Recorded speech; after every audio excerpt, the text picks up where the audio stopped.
Hi guys, good morning. Happy Easter to those of you who celebrate, and happy Sunday overall, and welcome back once again to the EdWord. I'm your host Eddie. In today's video, I'll be giving you a short but sweet and enthusiastic, spoiler-filled episode review for the season, possibly series finale for The Walking Dead, The Ones Who Live. It dropped today on AMC Plus and will drop on AMC later tonight. Oh my god, what an episode. I am still grinning for what went down. So, before I get into all of that, of course, please be warned, spoiler-filled review, and I mean spoilers. So if you haven't seen this episode yet and you plan to watch it at some point, do not keep watching or listening, as I will be discussing spoilers. That being said, you have been warned, spoilers starting now. Oh my god, what an episode. This might have been the best episode of them all. It had excitement, it had action, it had gnarly, nasty walkers, it had a super satisfying, conclusive ending, effectively bringing down the CRM, freeing the city of Philadelphia, finally making it a democratic republic, and giving aid to those in need, and getting Rick and Michonne home to their kids. Oh my god, that was so satisfying and emotional too. I felt myself tearing up and getting choked up when I realized they were being dropped off in Virginia and Alexandria, and their kids were out there waiting for them. And I was like, oh my god, this is so satisfying. Not only for Michonne to see her kids after being away from them for 5 or 6 years, but for Rick for not seeing them for many, many years at all. And just him reuniting with Judith, meeting RJ for the first time, oh my god, it plucked my heartstrings, and it was so immensely satisfying to watch.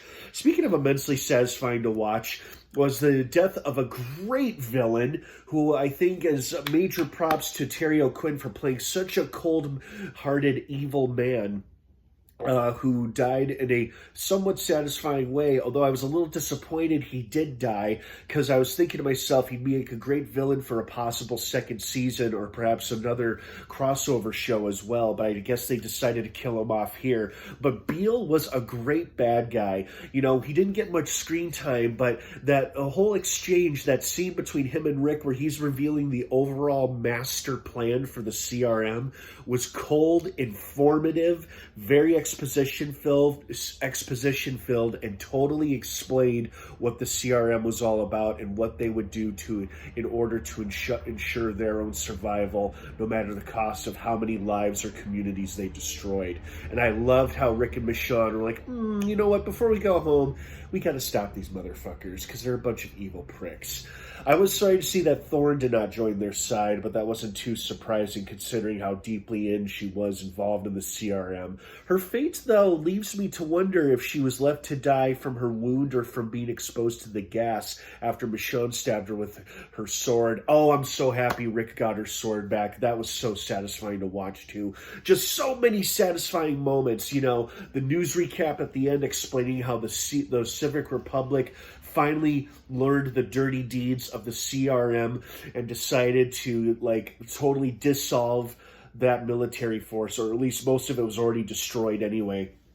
They totally reshaped their government, much like Okafor originally intended with Rick to take his place. It just happened a different way than he thought it would. Oh, this episode had everything. I love seeing the flashbacks to the old show of all the highlights from Rick and Michonne being total badasses and killing those who threatened them and their loved ones. That was immensely satisfying.